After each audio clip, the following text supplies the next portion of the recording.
We're live now. Rich.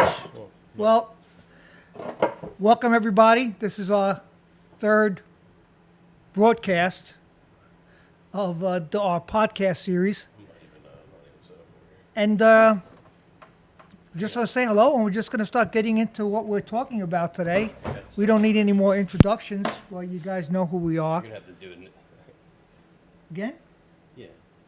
He's not plugged in. Millennial.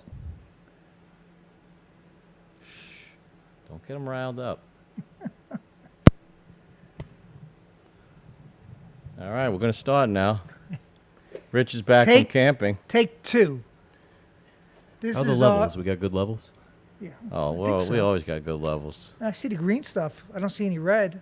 Well, you will if you talk a little bit louder, right? I see. got real Well, red that's over not there. red. That's Pink, no. It's yellow. yellow. There you go. Perfect. Welcome everybody. This is our third podcast Is it? of a weekly series. How often do we do these things? We do it every week. See, that's why it's Sometimes called twice a a week. weekly series. Like to welcome Rich back from his camping adventure. Yeah, welcome back. Yes, I was away for 3 days. I was up in the Catskills doing some nice relaxing and getting away from all the tension that builds up in this shop. Rich, I'm just kidding. is it true the rumor you had a face-to-face encounter with a grizzly? It wasn't a grizzly. It was a black bear. And I've been going up to this campsite a number of years, and this is the first time I heard ever mention of a black bear. Though I never really saw the black bear. I'm taking on the word from the people that were staying across the way from us that the black bear was right there on their site. That was probably a stray dog. A raccoon. Well, people were hitting pots and pans and yelling, bear, bear, bear. But Bad mushroom trip. Yeah. again, Either that or somebody streaking through the campground. I never got, it wasn't me. I never got to see the bear. Anyway, our beer of the week. And today it's my choice. So, of course, I was up in the northern part of the country, and I decided to get something that represents the northern area. A little out-of-town beer. Exotic. Yeah. It's not exotic, believe me. The pouch is being opened, and the first beer comes out. Oh, I haven't seen this in a while. And what is it, Rich? It's Labatt Blue, Labatt Blue. made in Canada. Is this going to require any kind of special tool to open? I don't know. No. I'll tell you right now. Nope.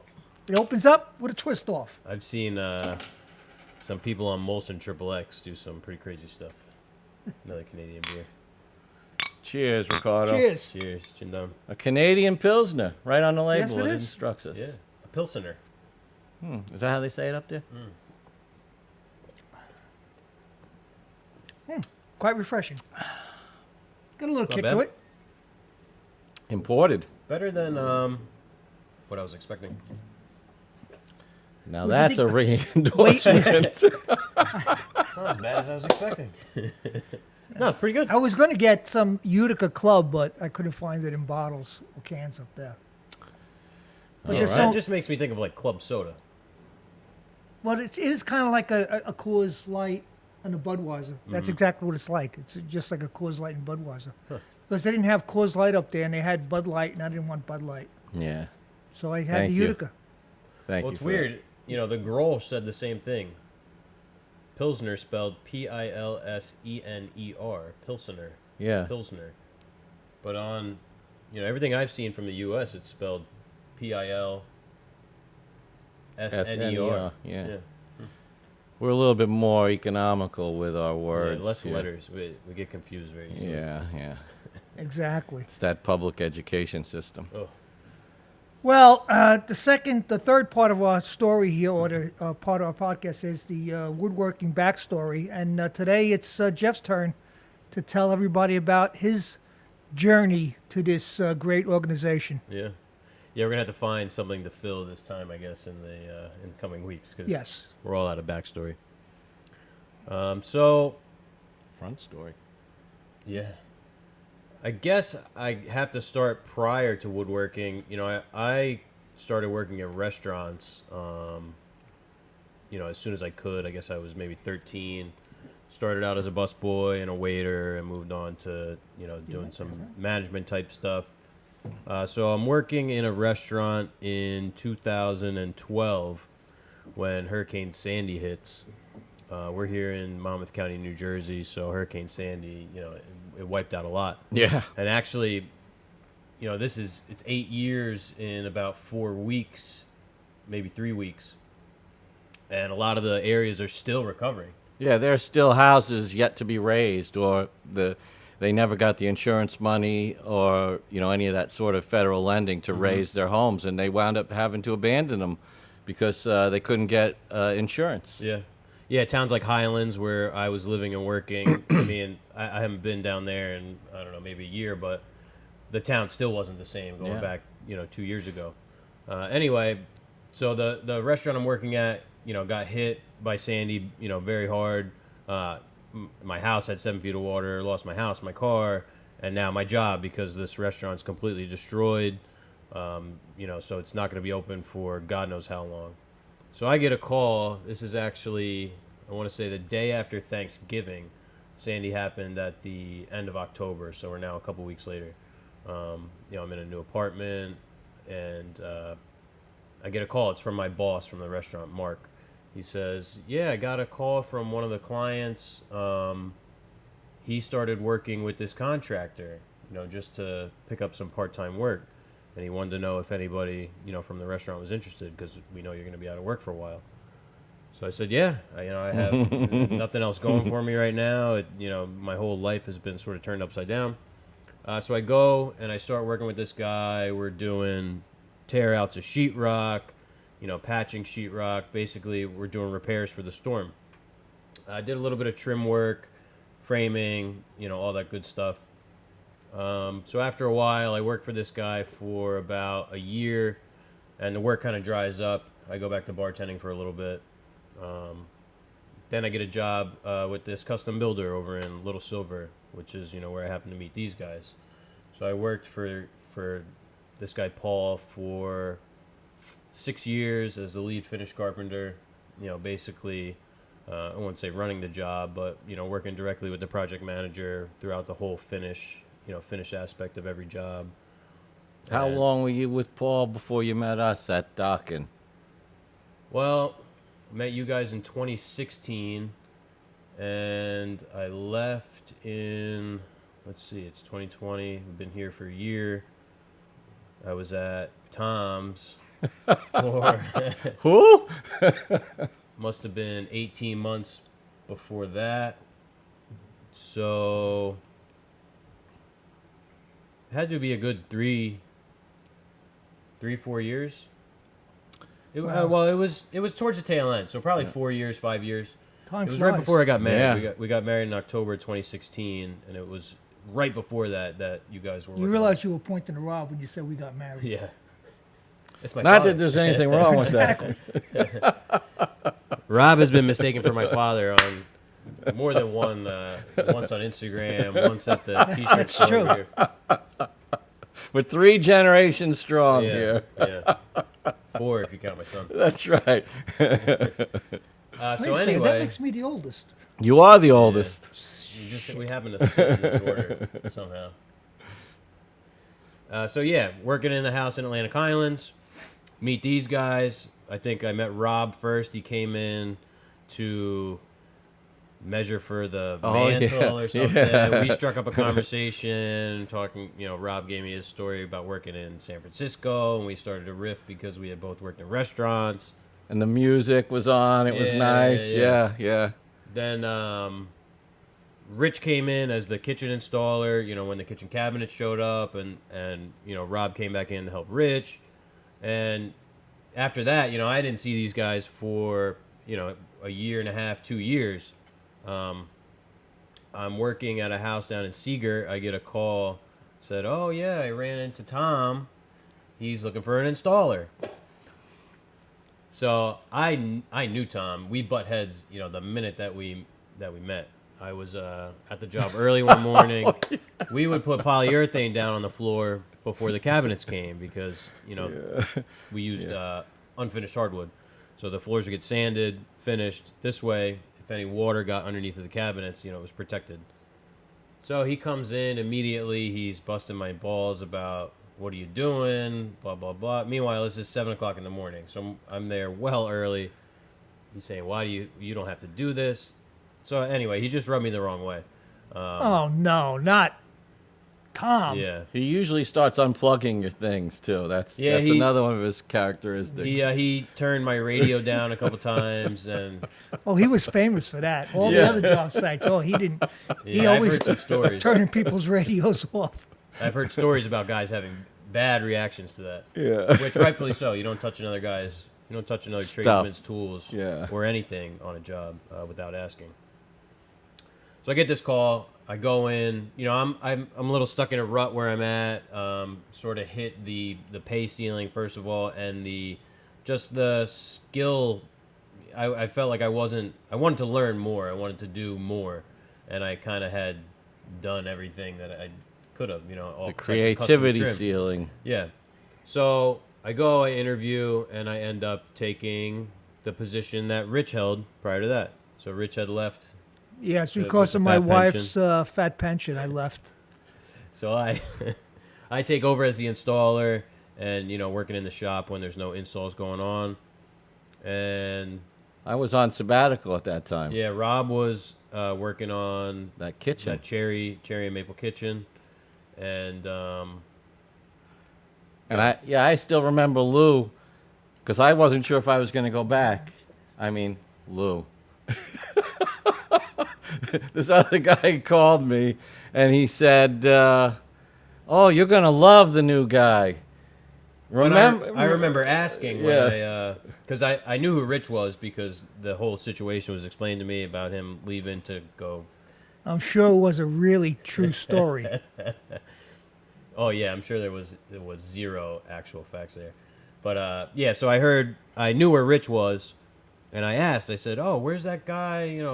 Guy with the crazy hair, the glasses? I don't remember his name."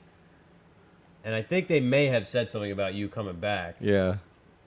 So then I don't know what it was. Maybe 4 or 6 weeks later. It was right Yeah. around the time Hunter was born. So my son Yeah. was born in June. I of think I that got year. there right before he was born. Yeah, it was must have been a week or two before, and I started there in May. So May, June, a month later you were back, and everything. Oh, a new job always starts out. It's exciting. It's new, and then you start to see where all the cracks. weak links and cracks are. There are a lot. Yeah, so you can lose motivation very quickly because when you hold yourself to a high standard, you don't like to be surrounded by people that don't necessarily hold themselves to a high standard. So there was always sort of this. Well, I shouldn't say always. We really worked hard to try and make some changes at this shop. for the Yeah, I better. mean, there were times where we were, we actually believed when we were told it would happen that we were going to embark on new methodologies because there was, a yearning to improve and learn and It's stretch ourselves. it's called drinking the Kool-Aid. Yeah. Yeah, it was. I warned them. They were serving it out in those big buckets. Yeah, like that big gulp you get at the 7-Eleven with that big handle. Well, the problem with this gentleman, Tom, is that you can never have an idea. That's It's one what of he them. said, Yeah. it went. No matter what you said or tried to do, it always was squashed. And it could be the greatest idea in the world. Yeah. Yeah, like slicing up bread or something like that Yeah. instead of buying it in the whole loaf. Yeah, we have the technology to bake bread. Yeah. So what did you learn at Tom's? Oh, we won't even get into what I learned not to do. Yeah. Is more, I learned more of that than what I Yeah, learned. I mean, because he has a big shop. It's about Oh, a yeah. 5,000 square foot shop, about 5 times the size of our shop here. Yeah, with 20-foot ceilings. Yeah, it's like a 2-story building with just one floor. Yeah. It's got a lot of potentially nice machines and tools. Mm-hmm. It's just the upkeep isn't quite there. Yeah. So there's quite the potential. Right. And we tried, because we had illusions of grandeur that we could, help turn this company around, help them make some money and do things the right way. We spent 45 hours a week there. We wanted to. Not to, we spent our own time Yeah. trying to make improvements and our own blood, sweat, and tears that really we weren't obligated to do that. No. We could just punch the clock. So we're working at it, and it's obvious now that things aren't going to change. So we have this idea of, man, wouldn't it be nice to just get something going and do things the right way, do everything the complete opposite of the way it's going here. Then, Rob, you get laid off for 2 weeks. Just before Christmas, too. Yeah. No, it was the day after Oh, Christmas. the day after Christmas. Yeah, day I'm after sorry. Christmas. I was off on Christmas when I came back in. Didn't you get a bonus, too? When didn't they say that They did. they were the first time they made money because of you working there? That is the God's honest truth. The two owners sat me down and literally told me, after being in business for 5 years, it was the first year that they turned a profit, and it was all down to me. This is not me, blowing my own horn. And it was just due to having somebody there who I think cared and worked hard. I mean, it could have been any other person with the same sort of work ethic. But, yeah. And by the way, we're laying you off now. Yeah. But we'll call you in 2 weeks. Yeah, we promise. Yeah. Yeah. And yeah, the story sort of picks up. We picked up the story a couple weeks ago from there, where we all get together and form this company. But yeah, that's how I got into it. I was a finished carpenter. First, basically a laborer, to a finished carpenter, to a cabinet maker, to now part owner of a Custom furniture, shop. yeah. A real custom shop. Yeah. I mean, you could even talk a little bit about, your beginnings here, and now we've been in business for almost exactly a year. Just the things that you've been able to experience in this year, and it's all at your own hands, really. I mean, it's just being able to, follow your own drumbeat. Yeah, having the control to, I don't even know if control is the right word, the opportunity to, create your own opportunity and destiny and whatever. We got to travel to Vegas. I went to Atlanta. We get to do, basically do the work that we want to do and not bend as much to the will of designers and clients. I mean, when we And want not to do sound, something. Yeah, not to sound pretentious, but we decided a way that we want to do it. And That's how we do it. we try to persuade the clients to, go along with our vision. It's not a hard sell. It's, we really believe in this, and most of the time the clients, trust us. That's really what it is. It's about building trust, and, things like with Cheryl's, I guess you'd call it like an office chest of some sort. A lot of these things, we have the freedom to be fluid, even as the build process is going on. Right. And this thing was cherry, and it had about 1.25 inches, 1.5 inch thick slab with a curve at the top. And Jeff says, how about if we put like a piece of walnut right in here and I lay it in?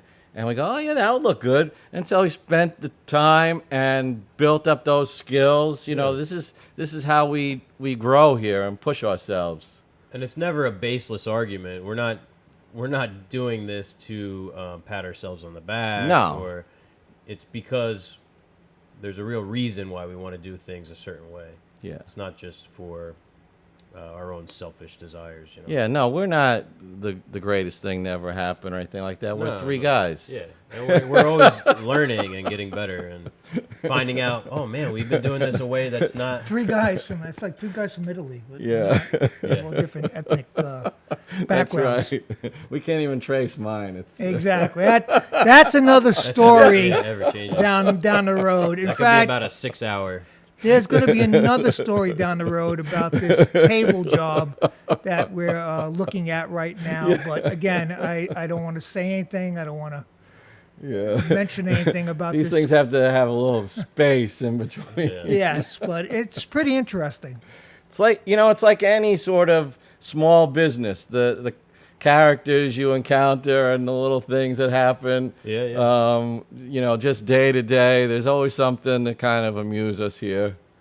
But that was pretty interesting. I mean, it kind of shows, if you listen to all three of our stories, that it's almost like an everyman kind of journey, that all of us come from somewhere else with just an interest in woodworking, and it's almost like just about anything else, though. It takes application, desire, hard work, risk-taking. Yeah, definitely I a mean, risk.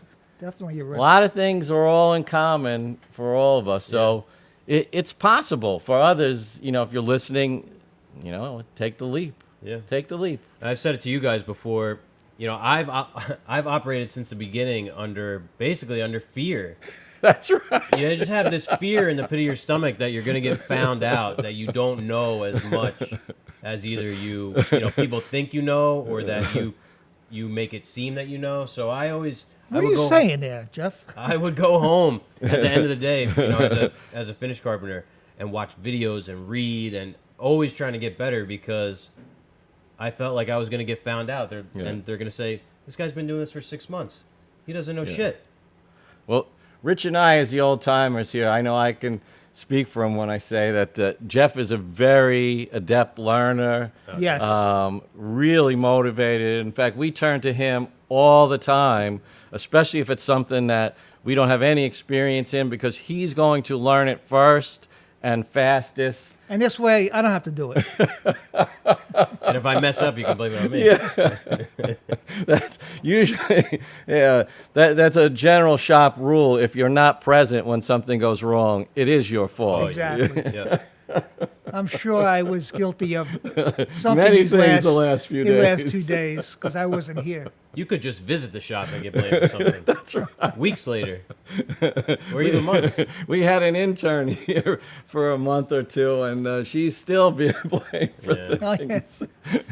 Poor woman. She was a nice lady. Yeah, she was awesome. Yeah. She was awesome. Cheers, Tara. Yeah. Well, I think, the whole... talking about the whole idea of quality and all that kind of segues into this next part that we wanted to talk about. I had some people reach out, and they said basically, hey, I buy my doors and drawers. I'm not a bad guy. I'm not trying to cheat anybody or rip anybody off or claim to be something I'm not.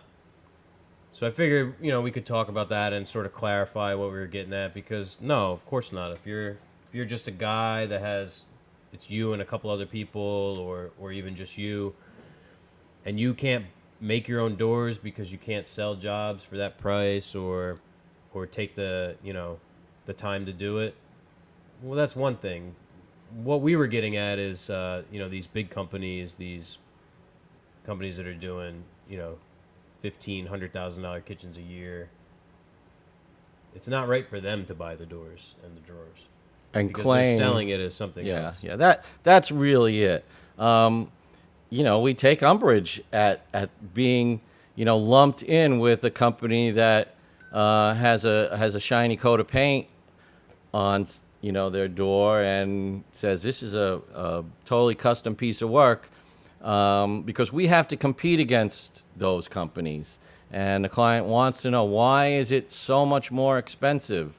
We're a little bit back on our heels, but we're very confident and proud of what we do, and we totally justify what we do and say this is the expense of doing the work as we do it.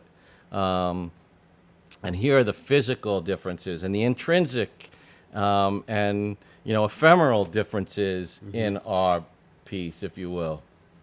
And we're very transparent. If we ever have a job where we have to purchase something that's a serious component of the piece, the table that Rich was referring to, for example, these pedestals.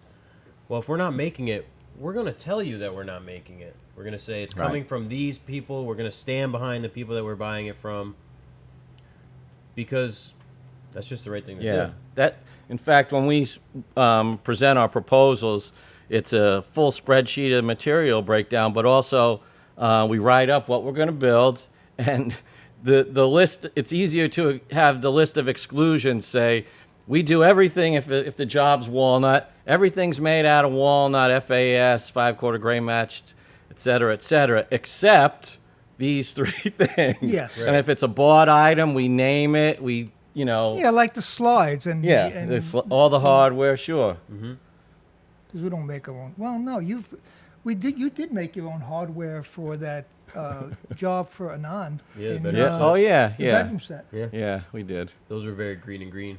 Yeah, that's real cost-effective work too. What'd you get for those? $10 a piece?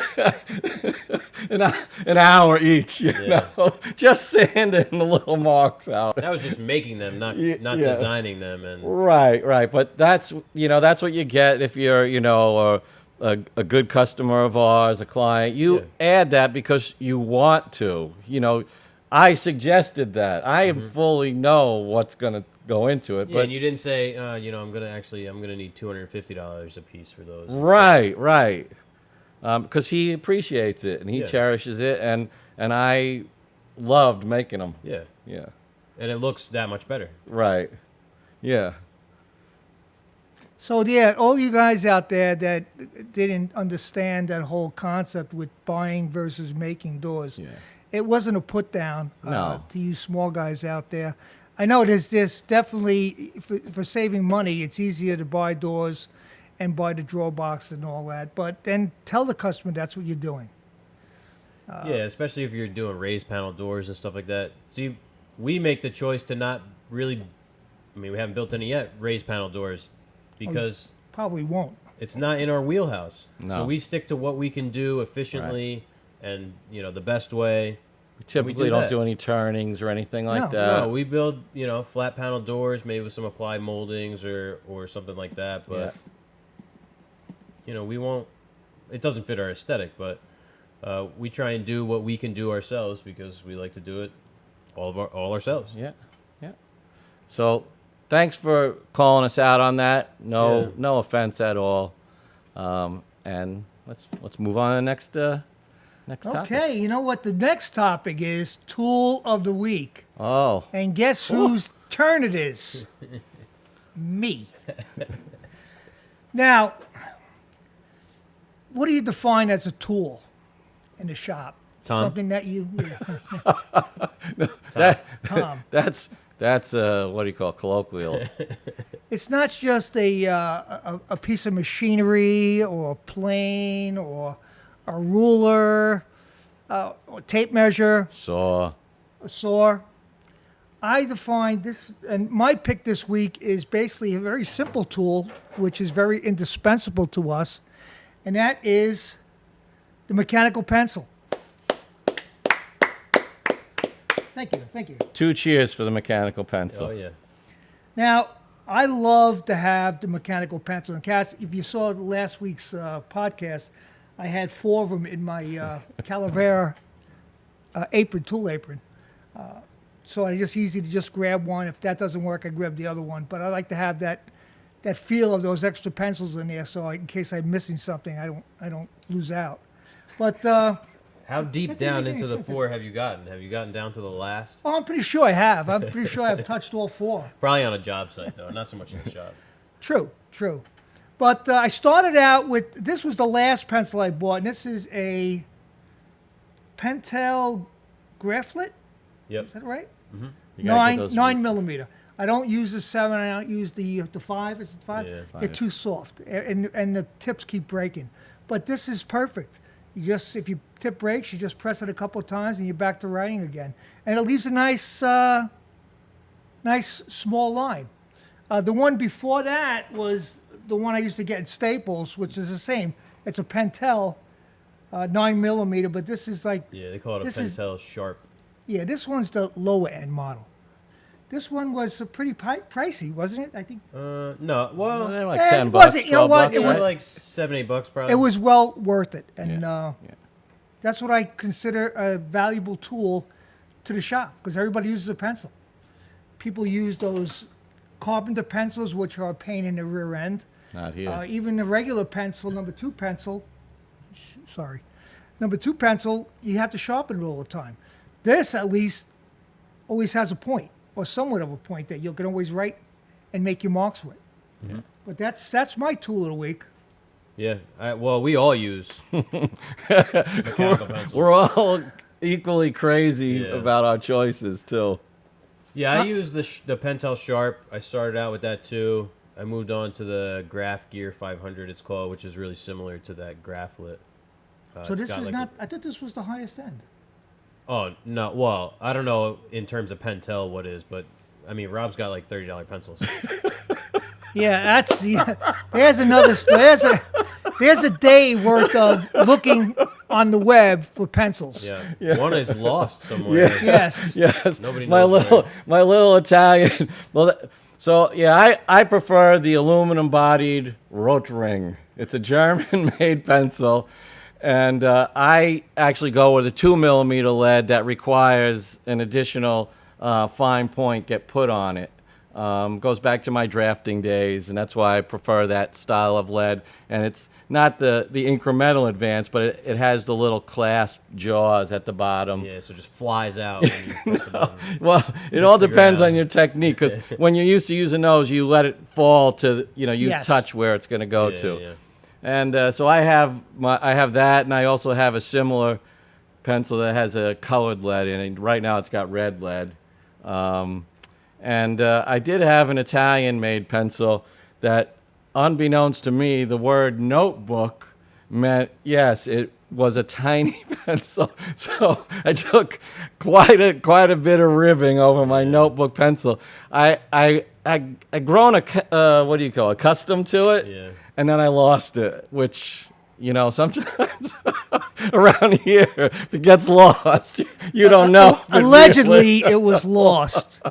Well, you never know what You never- somebody would have picked up you and never just know. thrown in the trash. what could happen. Yeah. But we love our pencils Oh, here. yeah. Even pencil lead, I use very specific. Yeah. I use the .9 as well. I use a Uniball.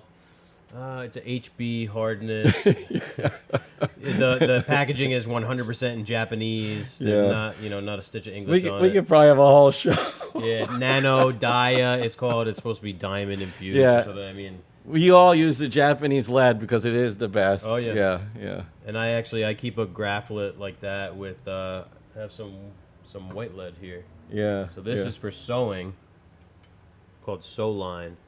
It's super soft, which I'm not a big fan Yeah. of, but this is good for sapele, walnut, stuff like that. Yeah. That's like the tailors use the chalk. Yep. I used to mark out the seams and stuff. Soap. Yeah, that's little soap chalk. Yeah. It's very waxy. I remember it. I could never do, even as a finished carpenter, I use the Pentel Sharp. I like it because the line ends up about the same width as the line on the tape measure. Yeah. So unless you're using a marking knife, I mean, good luck getting. I was a big number 2 pencil man for my whole life until I started, working with you guys. And I still have my old crank pencil sharpener on the wall. And Nobody just saw that, but our sound soundproofing wall just fell. wall just fell. Almost hit my MacBook Pro directly in the screen. And the camera. yeah, got lucky there. Wow. And Wonder whose side that was who Yeah. put that up. Yeah. oh yeah, all right. So the thing about the pencil though is the number 2. I was so finicky about the size of that pencil that I'd have to sharpen off about the first third of it to get it to where it felt right. Yeah, Then they you only have way that too short long. life because then they get short. Yeah, number 2 pencil's way too long. If you tried to put it in your apron, it would stick out. Yeah, in the throat. so you'd have to sharpen off the first third of it. Yeah. Well, we're all much better for it. Thank you for enlightening us, Rich, and I bringing knew that up. would be a very good subject. that's a good one. And Yeah. I'd like to hear from you guys out there, and women, Yeah. with what you use. Yeah. Yeah. Which was your favorite pencil? Yeah, if you're watching on YouTube, put it down in the comments. Send us a message on Instagram, whatever. Yeah. Yeah, thanks. What's next?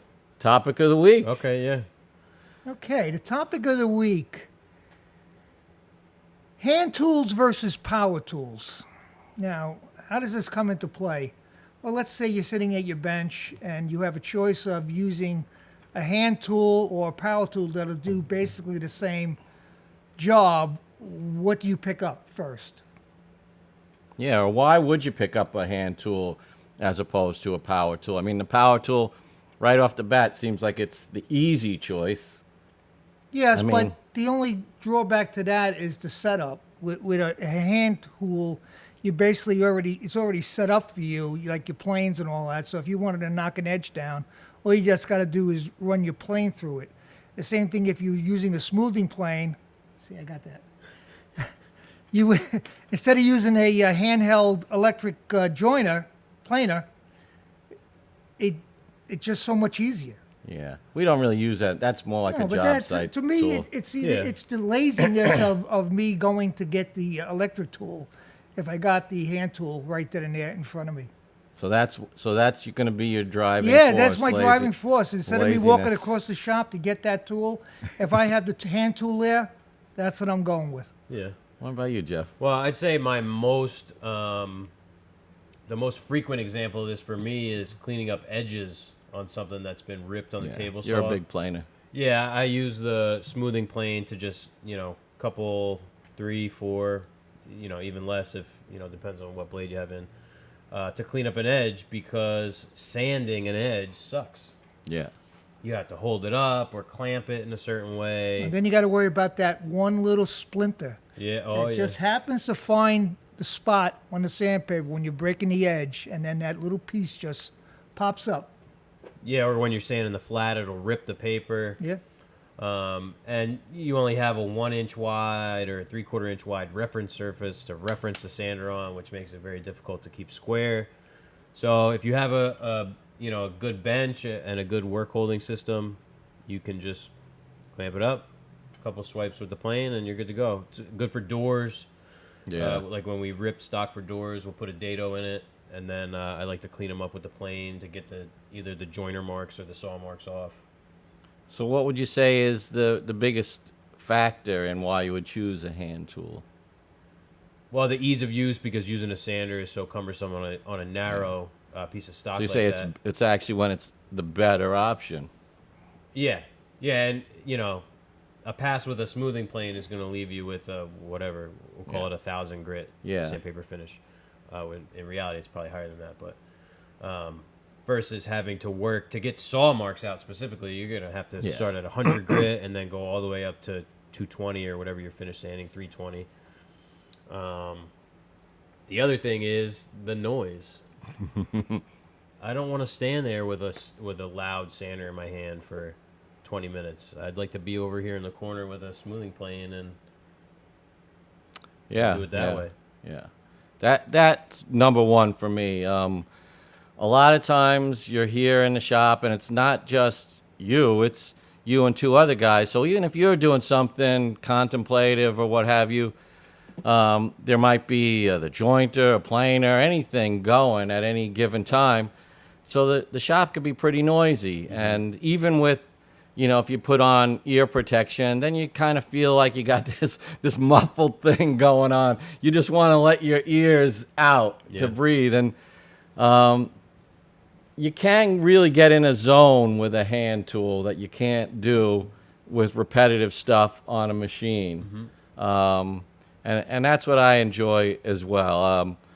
My favorite hand tools, probably the class of them, is probably chisels. I mean, I love getting in there and just working with a chisel and just doing, nothing crazy, just squaring up mortises or, cleaning out grooves and things like that. Sometimes we have to, do a little bit more than that with a chisel, but usually most of the heavy lifting's done with a machine. But then you can come over to the bench, you turn that vise, you feel a little bit more authentic too once you start busting out those tools. And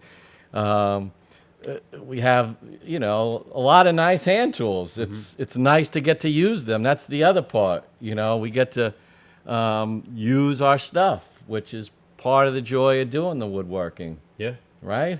Yeah, and really, a lot of the stuff we'd probably prefer to do with hand tools, but can we justify taking and hold? We make these speed. We make these compromises a lot of times where we'll take a little longer to do something because we want to do it a certain way. Right. But we can't make that choice every time. No. So the next thing you know, the doors will be closed and the lights are off. Right. We can't afford to do it That might be a good topic coming down the road.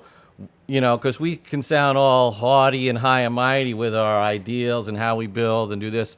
We should talk about the specific compromises that we do make in order to balance earning a living for 3 guys here in the Northeast. It's expensive. Oh, yeah. And, highest cost of living in the country, I think. Yeah. So, it takes some tap dancing on many occasions to get the work and to put it out at a profit. These aren't gallery pieces. This is, paid for, and we've got to come in on budget or we lose money. Right. We don't go back to the client and say, it took us another week. Can you give us another check? No, that's that's on us. Yeah, and we don't pad the projects with a ton of profit. No, because there's not that much meat left on the bone by the time you take the time to really do it the right way. Yeah, it's usually just the minimum. We go, can we make more than our base salary on this job?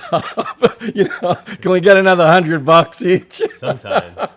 That's the answer, sometimes. Yeah, sometimes is the answer. Takes a lot of good luck, usually. Yeah, because the stars have to align and things have to get... Right. I mean, the other thing, almost everything we do, even though there are repetitive elements, it's going to have a lot of unique features because that's part of what we love and how we go about things. So we're going to have to figure it out as we're doing it each time. Yeah, the goal is, if you have a piece from us and someone walks into your house, they're not going to say, "Oh, where did you buy that?"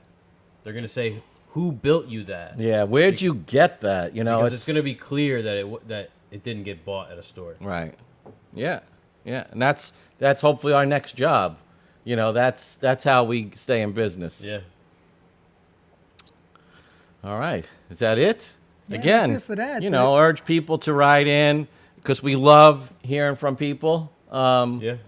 And that's what, it's one of the best things about broadcasting, what we do and what we think out there is to get feedback. Exactly. We like to get feedback from people. In fact, we got 2 questions for the viewer question of the week, but that's later on in the broadcast. But we like that. Especially with that first clarifying buying versus making doors and drawers. I mean, if you we wanted to explain ourselves. You spend a day in here, you'll know we got pretty thick skin. Oh, yeah. Yeah, and, we're very opinionated, but it doesn't mean that your opinion's not valid. We can take it. Yeah, and I'm sure, we may think one thing, and it may be, Yeah.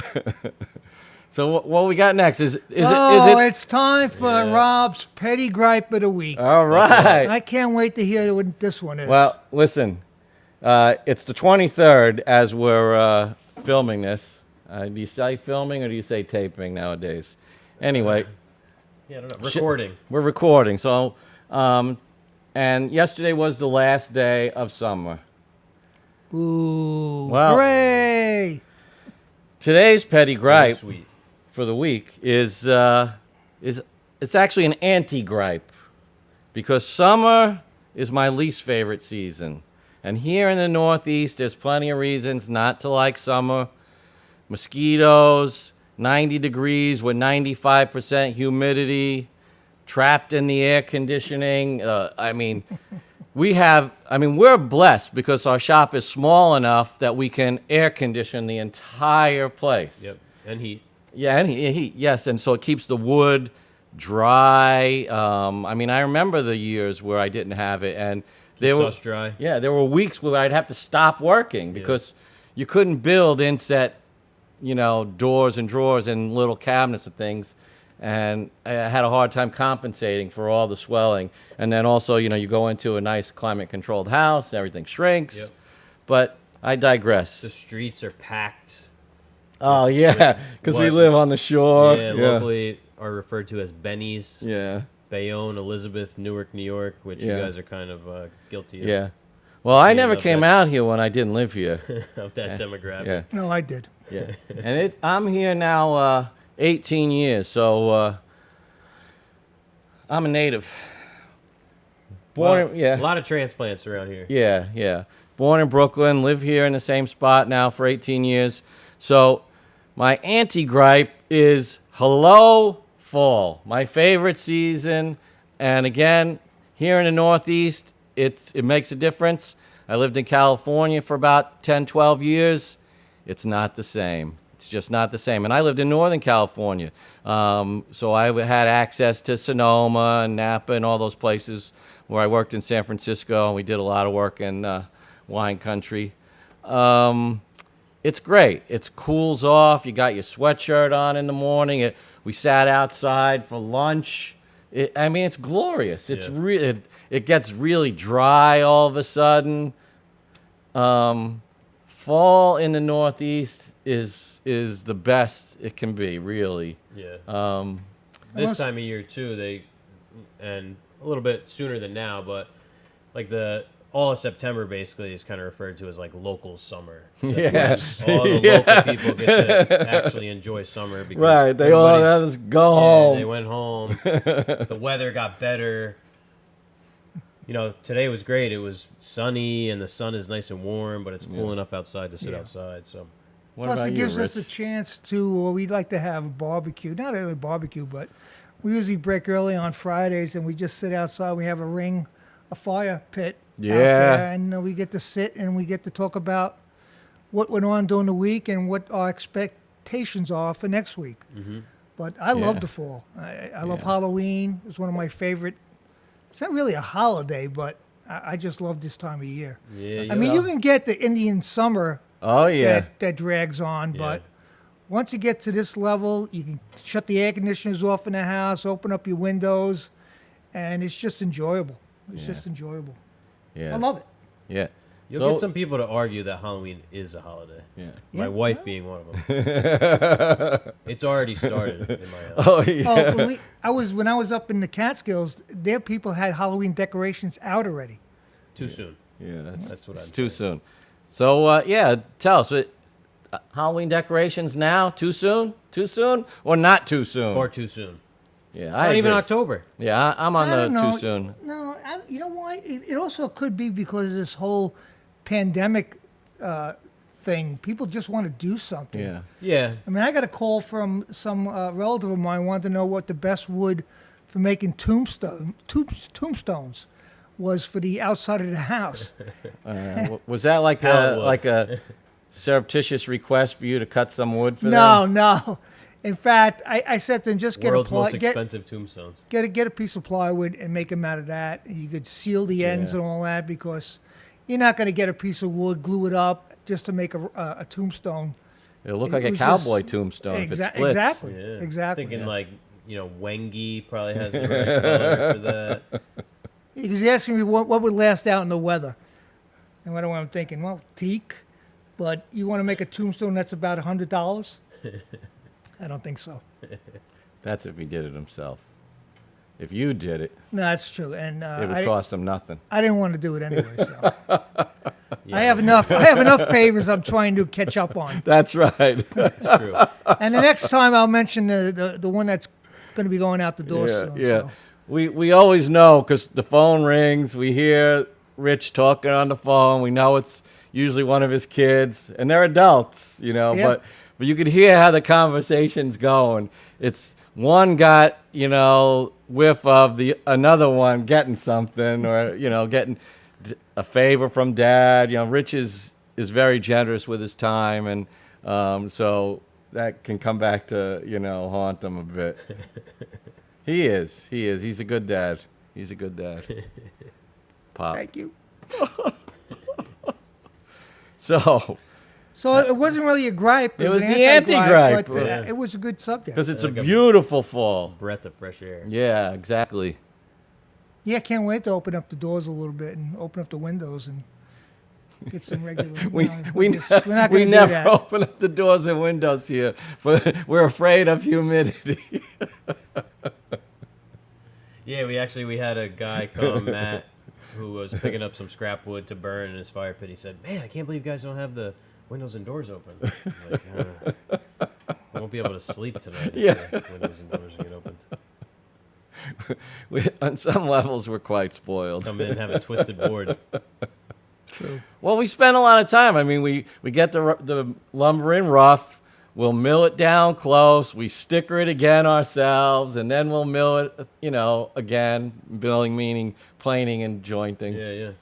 Even then, Yeah. it still moves. It's wood. It's going to move. Yeah, does what it wants to. So you try and mitigate as much as you can. But What we got for the viewer question now, Jeff? so we're going to do actually 2 this week. We have the first question is, what do you think of the Festool Domino? Is it cheating when replacing traditional mortise and tenon? That's from Blake in New Orleans, Louisiana. So what do you guys think? Go first, Rich. Get a life, Blake. No, I'm only kidding. No, I don't consider it cheating. I think we don't have the equipment here to do mortises. We don't have a mortising machine, so we chose to do it with the Domino machine. And maybe if we had a mortising machine, it would be a lot easier for us to do, but Well, I don't have a problem using the Domino at all. Before that, it was the biscuit joiner. let me ask you this. Why would a mortising machine be less of a cheat than the Domino? Oh, that's true, because you're doing the same thing. You're using a machine to cut the mortise instead of chiseling it out by hand. I mean, how we do all our mortise and tenons, for the most part, is on a table saw. That's true. For doors. For doors. Let's take a door. We'll basically use the dado blade, and we'll run a groove down the the edge of the board. We cut the tenons on the same setup. Basically, we use a little homemade sled. Yep. Run across both sides, fit it. Sometimes we got to bust out the shoulder plane to clean it up a little bit. Yeah, so you know what? We really don't use the Domino No. that much. We have a Domino. Yeah. We use it for like big doors. Yeah. Here's my thing. If it's a hidden mortise and tenon joint, really, Right. it doesn't make any difference. As long as you're not selling it as not even hand cut, but I mean, I guess it doesn't really make a difference even that way. It is a mortise. It's a floating tenon. That's an old-fashioned technique as well. It's just instead of this specialized machine cutting an oval, you'd trim it out in a rectangle, just Right. like anything else. And then your Domino was a rectangular hand-cut, piece of wood. Yeah, I mean, a lot of guys do it, large scale with a router and a floating tenon. So you even still have those. It's just like a big Domino, just big mortise with round corners and a big slip tenon. I've even done it all the way to the end and just used it almost like you might see in a breadboard, with doors. Where you see the edge of where the loose tenon goes all the way to the end of the door, and so you just have your little rectangle there inside, both halves. There's all kinds of ways to handle it, but what do you think, Jeff? Cheating or not cheating? It's not cheating as long as you're not billing it as something it's not. Just like the same thing with the doors and the drawers. Exactly. As long as you're not telling your client that you have, hand-cut mortise and tenon joints, then Right. it is what it is. It's just another tool that, makes our job a little bit easier so that we can focus that time and energy on something else. Right. And it's not a foolproof thing. It's a Festool. It's built well, but things can happen. You still have to know how to use your tools to do these things. Yeah, and, there's definitely some Domino overkill out there. Yeah. We see the guys, doing edge glue-ups. Right. We don't use biscuits or dominoes. We just glue it up. Yeah. If it's a board that needs a little persuasion, maybe we'll throw a couple in.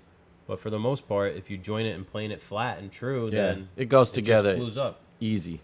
Yeah. I've seen guys put dominoes in doors with a stub tenon. So you have a mortise and tenon that's cut into the door, and then they add a domino, which it seems like overkill. We haven't had a stub tenon door open up ever. No, never. Yeah, it's never is true. Mm-hmm. I mean, we've made a lot of doors. Yeah. We've done a lot of mortise and tenon work. So So no for you. no for me. It's a no for me too. And just to re-emphasize what Jeff said, it's all about just being upfront. If you go into a client and say, "Yeah, I'm gonna, hand cut mortise and tenon and all these doors for you," and then you use a machine, that's just misrepresentation. Right. It's not cheating as far as like being a woodworker or not a woodworker. It's just misrepresenting what you're selling to the client. Yeah, and I wouldn't, if we're using the Domino, I wouldn't tell a client that we're using mortise and tenon. I would say that we're using floating tenons. Yeah, 'cause that's what it is. Well, that's just the same question with a dovetail versus a hand-cut dovetail and using a dovetail machine.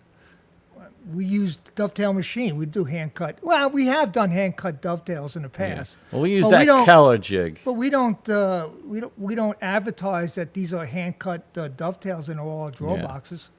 Yeah, if we wanted to do a through mortise, that where you saw the end bridle of the tenon, joint, yeah. or you saw the end of the tenon coming through, the style of a door or something, well, we would hand cut that. Yeah. If we had a mortising machine, we'd use that.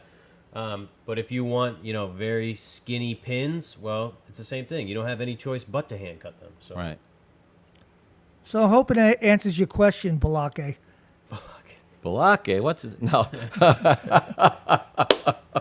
Key and Peele fans will chuckle. Insubordinate and churlish. Which I'll let Jeff read out the next question also.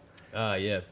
So this is from Brian Jones. I'm not sure where you're from, Brian, but we got this on Instagram. He asked, scraper plane versus card scraper versus smoothing plane, from Brian Jones.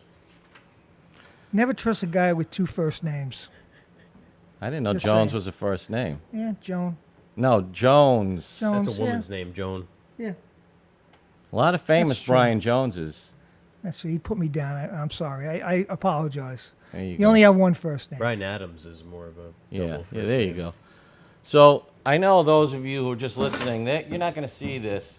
I'm just gonna. That's a Lee Nielsen scraper plane. It's a card scraper, and there's a number 4 smoother. So we're just kind of putting things out there for a visual reference. 2 are obviously fairly large planes.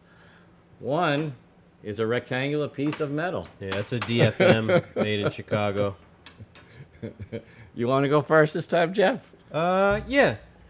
So I'm not sure what Brian is asking, whether he's asking which we use most often or which is best for, I guess, dealing with difficult grain. So I guess it's kind of going to be a You can pick multifaceted one. answer. Yeah.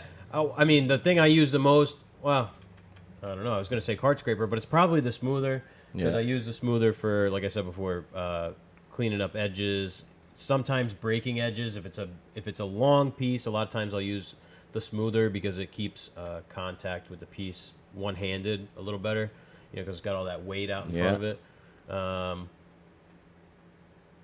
What was I saying?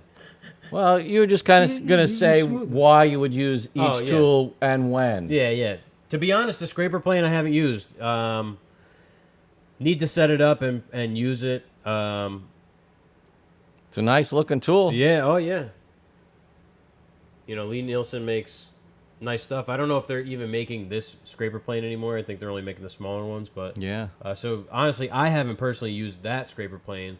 I use the card scraper a lot. Used it today for just taking squeeze out off of some glue ups. And when you have when I have difficult grain, I reach for the card scraper because the smoother is just a regular standard angle plane, and it doesn't really deal with reverse grain all that well. Depends on what kind of pass you're taking, stuff like that. But so for difficult grain, the scraper. For regular everyday work, more often I'm grabbing the smoothing plane. Yeah. For me, it's also the card scraper. In fact, if I had to choose, a short list of tools to have in the shop, the card scraper, I'd have to see what they would be, how it was limited to it, but it'd definitely be on my short list. I use the card scraper all the time. I use it, the traditional way with two hands on it, kind of getting that bow in the middle for, working around. Sorry for scratching. We're working around really tricky grain, for leveling off joints, one-handed for, scraping glue from a joint. Even, I can pull it down an edge to get the table saw marks off, or maybe a little bit of chatter from the joiner.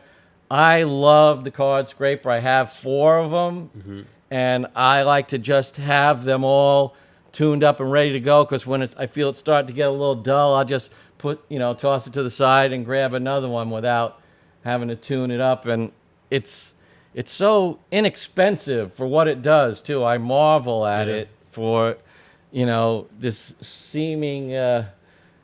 What about like the gooseneck and the French curve? You find you use them often? Or? Yeah, I have we them. We all have them. I mean, everybody's got them. Once every 6 months, and it's only because there's like a piece of molding or something like that. Because most of the time we get a piece of molding that we're gonna need to sand. It's gonna be a piece of sandpaper wrapped around something that fits that piece of molding, and I'm doing it by hand. I'd only reach for that if I felt like I had to get off an egregious gouge or something like that. But yeah, they're mostly decoration. Yeah. Yes, because we all have one of those sets, you know. But that's why, we have them. What about you, Rich? I don't use any of them. I just take a sander. Yeah. No, my choice would probably be, again, the card scraper. Number one, it's not that expensive to get these. You do want to get them from a reputable place. Which is the place that we There's got a it difference in the simple scraper. Yeah, so it's definitely has to be a good one. They're easy to sharpen. And again, they're not that expensive. If you want to buy a card scraper plain, you're talking about, that's got to be at least $175, maybe $200. Yeah, that's maybe almost 3. Yeah. I mean, you're talking almost $400 for. I mean, you get a. Those are Lee Nielsen planes. Yeah. Like we talked about in the other episode, you can get an antique or used, whatever, but you're going to spend a lot of time. Yeah, and I really don't use that. I mean, but look at the blade on this thing. Yeah, I don't use that at all. I use the card scraper, and then I use the smoothing plane. I don't get involved in that. Yeah. Because Rob's got it hidden to begin with under his bench. And he says, it's here. It's right there. But then again, I see him take about another 5 minutes trying to find it. Had to unlock. Yeah. Had to unlock the his security area there. Yeah, the scraper plane doesn't seem to be a very popular tool. No. Buddy Kevin on Instagram up in Canada, he set up his Veritas. Was it a Veritas? I think so. Veritas or Lee Nielsen scraper plane, and he was pulling like beautiful shavings. Yeah. So I'm a little jealous. I'd like to set it up. We're gonna do that one of these days. Yeah. Yeah, because we have to get into those how-to videos. I know people are saying we should get into that more often. Yeah. And once we get everything set up and we have a lot of work coming in the door, we'll spend time and do those how-to videos using a variety of these tools we have here. Yeah. If there's anything you want to see, let us know. Yeah, very good. Very good. All right, thanks a lot, Brian. Yes, it was. I hope we answered your I question. thought you were calling Rich Brian. Yeah, thanks, Brian. And if you meant something else by your question, let us know, and we'll touch on it next episode. Which leaves us to our last thought, and that is the thought of the beer of the week. And since I brought the beer, I get to go last. So I'll go. All right. Labatt, Blue Canadian Pilsner. Isn't it Labatt? Labatt. Labatt. I think it's Labatt. Labatt. Is that the way the Canadians say it? Or the Jerseyites? I don't know. A? Well, we have some Canadian listeners. Let us know. Yeah, let us know. How do you say it? Is it Labatt? Or Labatt. Or Labatt? Or something completely different. I mean, there's 2 T's. I say like bat is B-A-T. Like a bat of yarn or a bat of... No, like a bat that like flies. like a bat of insulation is 2 T's. Yeah. Yeah. Yeah, no, you're... does it? See, we're It's shooting Labatt. your Bat. argument full of Bat. holes. but it must be my European heritage. I'm not going to go there. It's quite varied. You know, I got in trouble the last time. yeah, that's right. We had to do some editing. I'll say that I drank it all, and I don't know. I mean, I didn't dislike it. It didn't stand out to me in any way at all. It was just kind of like a beer. Like that's how I would describe it. It's a beer. Good. Yeah, I mean, it wasn't bad. It tastes like a beer. It has like, this is like, we were talking about the Grolsch last week. This is like a more basic sort of version of something like that. Has that same sort of Didn't have Pilsner. like a real distinctive kind of No, taste it's to just it. a regular, kind of like a regular old beer. You drink a lot more of these than you probably should. Yeah, I mean, well, yeah, and you can see we all finished it 10, 15 minutes Right, ago. I mean, it goes exactly. down smooth. It's like drinking a diet soda. It's not like when having those craft beers when you're just taking it Yeah. and going, No. it's got some bitter taste to it. Yeah, Yes, there's this is- no bitterness there. This is, No. if you're done, Yeah. this is just a beer. It's a Canadian beer. It's just like getting up there, getting a Budweiser, getting a Yes. Coors. This is the beer that they drink up there, Molson, Labatt. He said it. Canada. Did you hear him? Toronto. He said Labatt. yeah. You said Labatt. That's what I said, Labatt. It has, it has That's more what of I that said. You said it was Pilsner. Labatt. Labatt. It has more of a Pilsner taste. I'm going than, to check the video. than like a Bud Light. It has more of that. If you drink Heineken versus like a Bud Light, it has more of that bitter sort of Pilsner taste, and that's what this tastes more like to me. Yes, it does.